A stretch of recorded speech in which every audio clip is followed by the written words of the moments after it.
va maintenant parler davantage du retrait du méga projet de Teck Resources d'exploiter les sables bitumineux dans le nord de l'Alberta. Alors, quels sont les impacts à prévoir de cette décision très importante? Le gouvernement Trudeau devait décider d'ici vendredi du sort de ce projet. Finalement, il n'aura pas à le faire. J'en discute donc avec nos deux politologues en résidence, Geneviève Tellier de l'Université d'Ottawa et Daniel Bélan de l'Université McGill. Alors, bonjour à vous deux.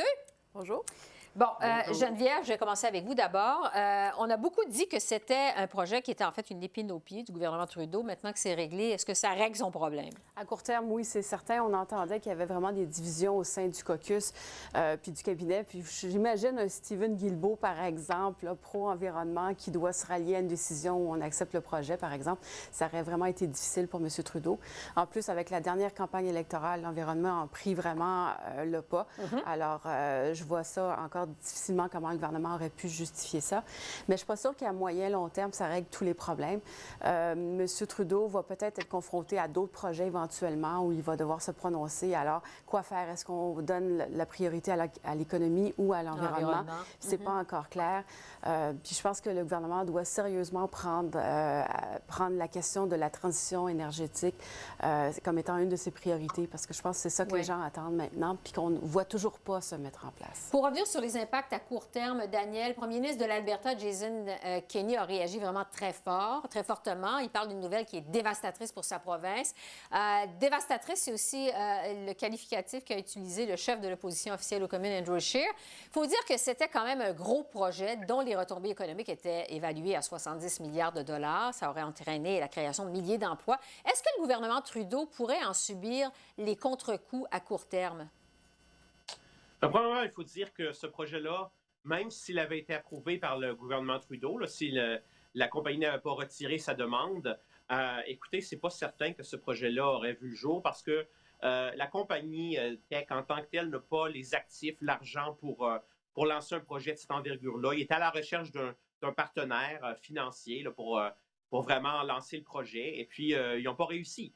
Dans la lettre, le président de la compagnie, le PDG président de la compagnie, explique que c'est lié à l'incertitude concernant les politiques publiques au Canada de façon générale. Mais je pense que la baisse des prix du pétrole en 2014 et après en 2016, le fait qu'on a des prix du pétrole quand même bien moins élevés que lorsque ce projet-là a vu le jour, en fait l'idée de ce projet-là a vu le jour en 2008, je pense qu'il faut comprendre ça dans un contexte plus général. C'est pas seulement, contrairement à ce que peut prétendre Jason Kenney, c'est pas seulement à cause des politiques là, fédérales que ce projet-là ne verra pas le jour, ou en tout cas pour le moment là, que la demande a été retirée. Je pense que c'est lié à un contexte économique plus général, des enjeux politiques aussi, comme la question autochtone, ce qu'on voit en ce moment en Colombie-Britannique et ailleurs au pays concernant le Wet'suwet'en, le territoire Wet'suwet'en et le projet GasLink. Donc, il y a beaucoup de facteurs en jeu, mais c'est sûr que l'incertitude concernant les politiques fédérales en matière d'environnement et de ressources naturelles joue un rôle je dirais, dans l'environnement dans lequel on se situe et dans le contexte dans lequel cette décision-là de la compagnie qui est annoncée en fin de semaine, a été prise. Oui. Geneviève, parce que Daniel vient de nous parler de l'incertitude entourant donc ces grands projets-là, les positions, les politiques du gouvernement. Est-ce que Jason Kenney a aussi accusé le gouvernement Trudeau de manquer de courage, d'indécision? Bon, il dit qu'il ne prend pas justement de décision ferme. Il dit que ça a des impacts sur les investisseurs, ce pourquoi on se retrouve avec des décisions comme ça aujourd'hui. Est-ce que, de façon générale, dans le contexte du Wexit, de tout ce qui se passe, ça pourrait avoir des répercussions que le retrait de ce projet-là sur l'unité nationale? Ça risque de juste renforcer le mécontentement de l'Ouest. Et si M. Trudeau veut tendre la main justement à l'Alberta, la Saskatchewan, d'autres provinces, ça va être de plus en plus difficile. Puis il n'y aura pas tant de projets porteurs non plus à l'avenir. Mais j'ai pas l'impression que c'est vraiment la faute de M. Trudeau. C'est comme ça que M.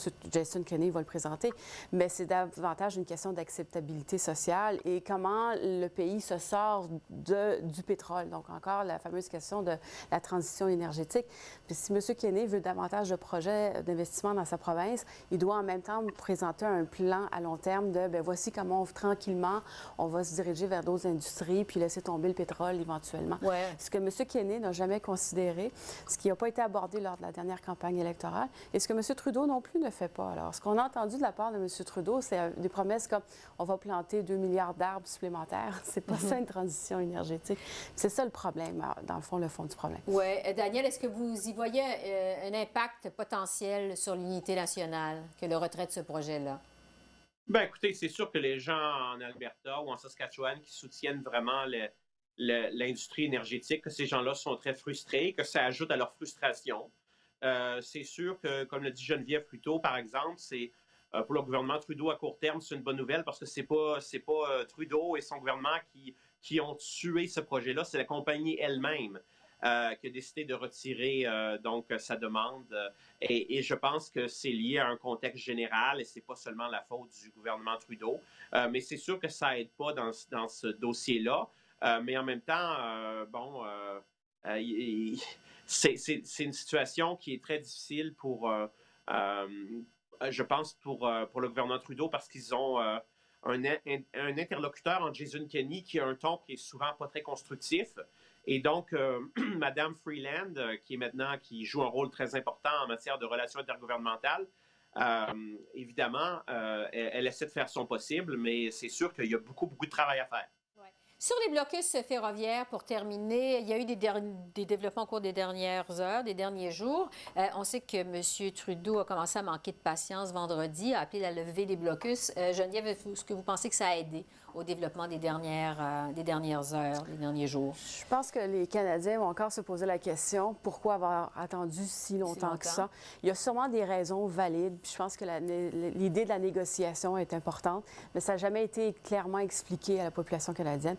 Je continue à dire que le gouvernement a des lacunes en termes de communication, que devrait communiquer davantage avec l'ensemble de la population. Là, on entend par les autres qu'est-ce qui se passe. Alors, on a entendu qu'il y avait une réunion entre les ministres de la Sécurité publique. Il semble que les gens se parlent d'une province à l'autre, mais on voit aussi les répercussions. Alors, on enlève un barrage en Ontario, il y en a un autre qui se renforce au Québec. Il y en aura peut-être un aussi au Nouveau-Brunswick. Donc, il y a une cohésion nationale qui doit se mettre en place aussi. Et tout ça n'apparaît pas sur la scène fédérale. Et donc, à mon avis, c'est un problème. Ceci étant dit, je dois dire que ce que j'ai vu ce matin me rassure un peu. Puis si la solution, la sortie de crise se fait comme ça, c'est-à-dire les policiers arrivent, les gens s'en vont tranquillement, c'est ce que tout le monde souhaite. Est-ce que ça va arriver? Je ne sais pas. Quand ça va arriver? Je ne sais pas. Daniel, ça fait donc presque 3 semaines que ça dure, que ces blocages ferroviaires. Qu'est-ce que vous pensez de la gestion du gouvernement Trudeau jusqu'à maintenant, de votre côté?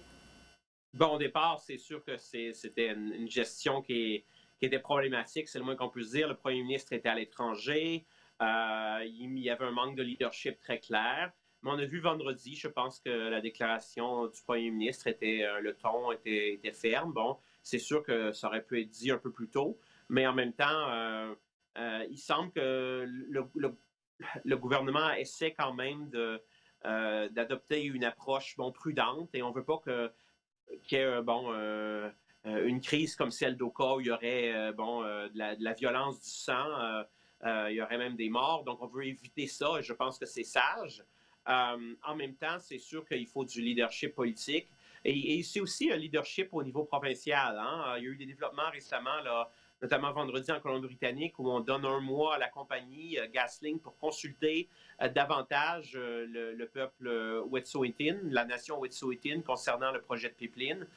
Donc, ça répond à certaines des demandes des chefs traditionnels Wet'suwet'en.